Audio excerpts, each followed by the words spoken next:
we're going to put the story somewhere in the West. So, of course, Vegas. I mean, what is more iconic when you think of crazy things that you could do in the West?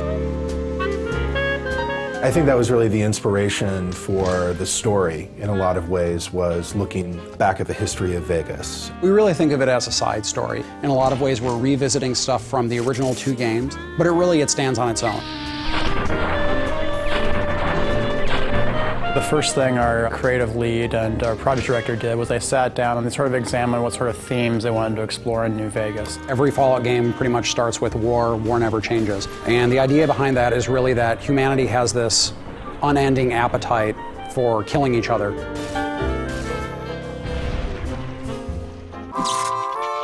Fallout New Vegas is a post-apocalyptic role-playing game. It's set a couple of hundred years after a cataclysmic nuclear war between the US and China, and it takes place at a time when the city of New Vegas is actually being rebuilt. Fallout 3 starts with you being born, and you're a baby, and you go through your young adulthood until you leave the vault.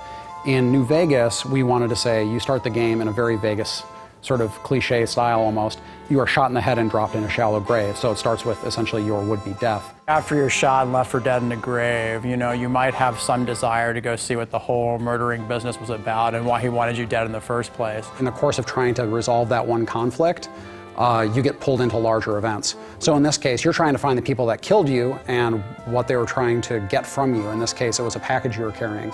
So, of course, as you go around, you find out that what you were carrying is centrally tied into this major conflict in the area between New California Republic and Caesar's Legion and Mr. House, who's the guy that sort of runs the strip in New Vegas.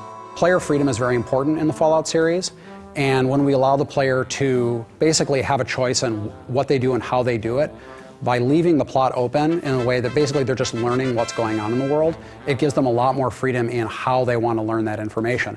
The environment is genuinely reacting to what you do as the player. You have a pretty extraordinary amount of control over the outcome of the game.